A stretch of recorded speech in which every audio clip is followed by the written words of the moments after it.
Shalom, selamat pagi Bapak Ibu Saudara yang dikasihi Tuhan Yesus Kristus. Selamat kita berjumpa kembali dalam renungan pada pagi hari ini. Doa dan harapan saya saudara semua selalu bersuka cita, penuh dengan damai sejahtera, kuat dalam iman, dan senantiasa berlimpah dengan berkat Tuhan. Sebelum kita mendengar kebenaran firman Tuhan, mari kita berdoa. Bapa kami yang di surga, Bapa dalam nama Tuhan Yesus Kristus, terima kasih kami mengucap syukur untuk segala berkat kemurahan-Mu. Tuhan sudah menolong kami, menyertai kami.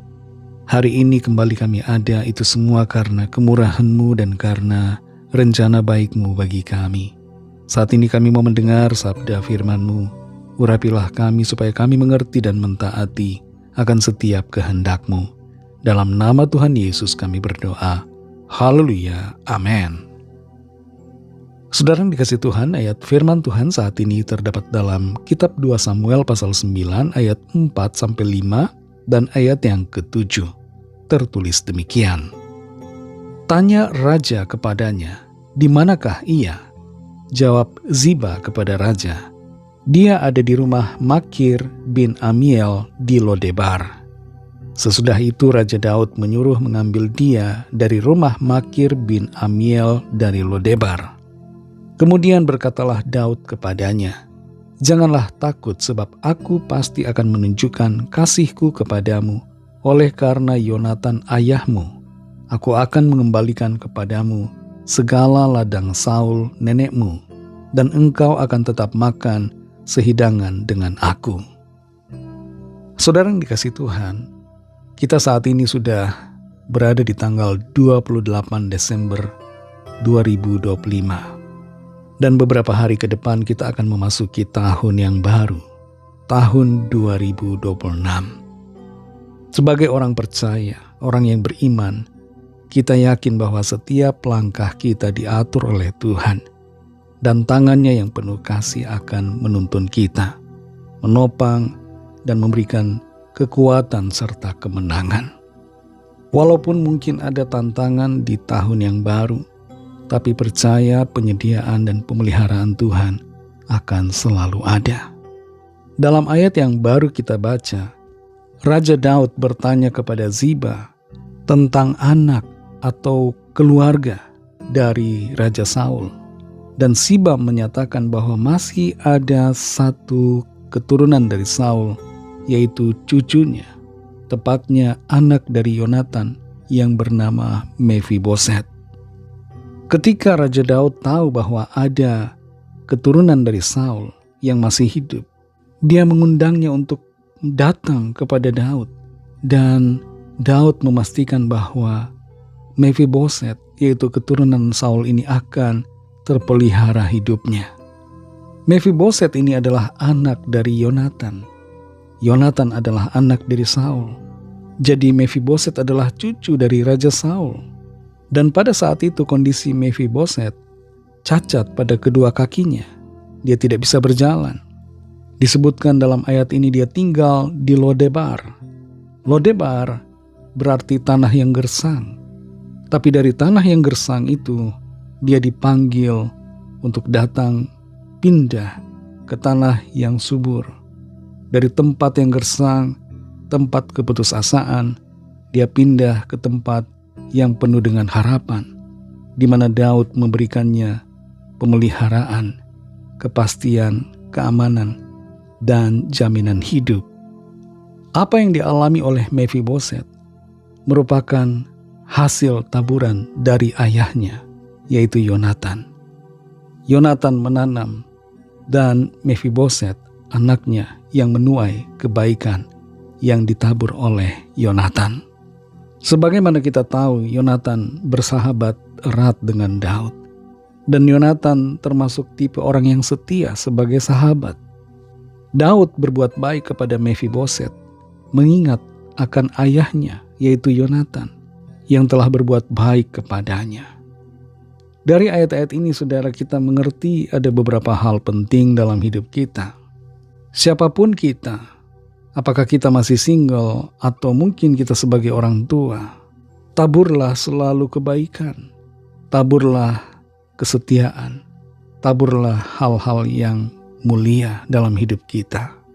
Suatu saat nanti, mungkin bukan kita yang menuai, tapi ada orang-orang di dekat kita, keluarga kita yang menuai kebaikan kita.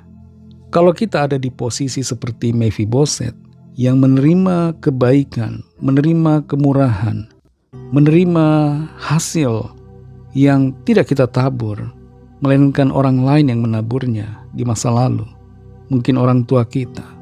Kalau kita menuai yang baik dari apa yang ditabur oleh orang-orang sebelum kita, jangan kita menjadi sombong, tapi tetaplah rendah hati.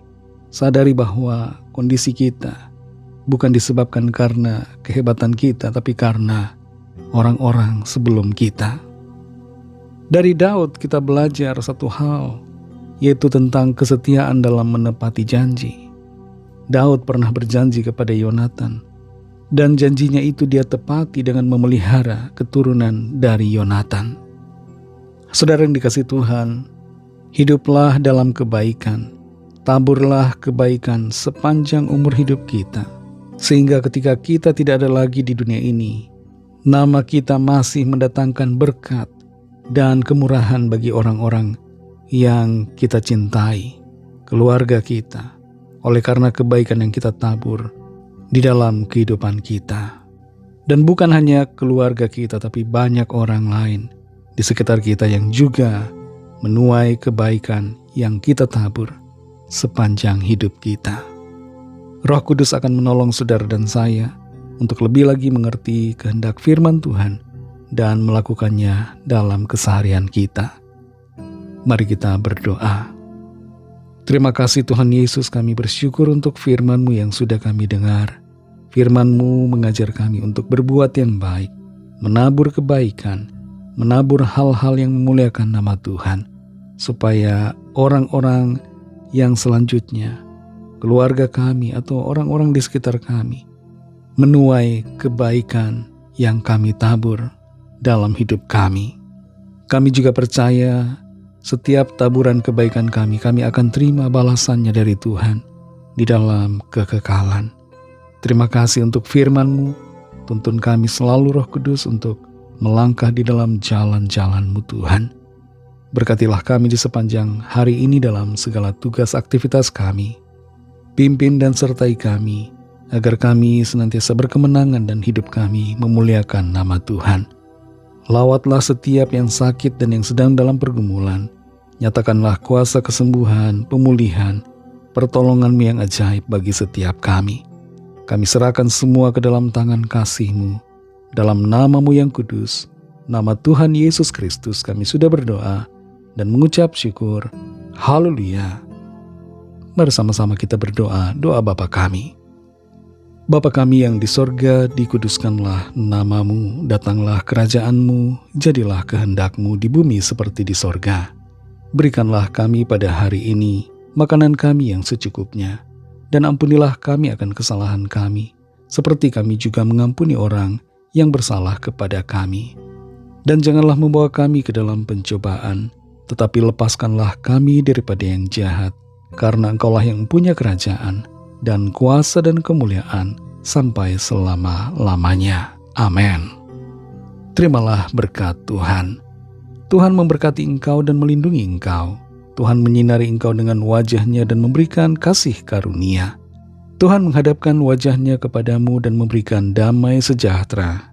Berkat dan anugerah Allah Bapa, kasih karunia dari Tuhan Yesus Kristus, dalam persekutuan dengan Roh Kudus, menyertai saudara semua, sekarang ini dan sampai Maranatha Tuhan Yesus datang kembali, dan bahkan sampai selama-lamanya. Dalam berkat nama Tuhan Yesus Kristus, haleluya, amin. Puji Tuhan, saudara yang dikasihi Tuhan, saya percaya firman Tuhan menjadi berkat dan kekuatan buat saudara semua, dan Roh Kudus akan menolong saudara untuk lebih lagi memahami kebenaran firman Tuhan dan hidup dalam kemenangan. Tuhan Yesus memberkati saudara semua. Sampai jumpa dalam renungan yang berikutnya. Haleluya.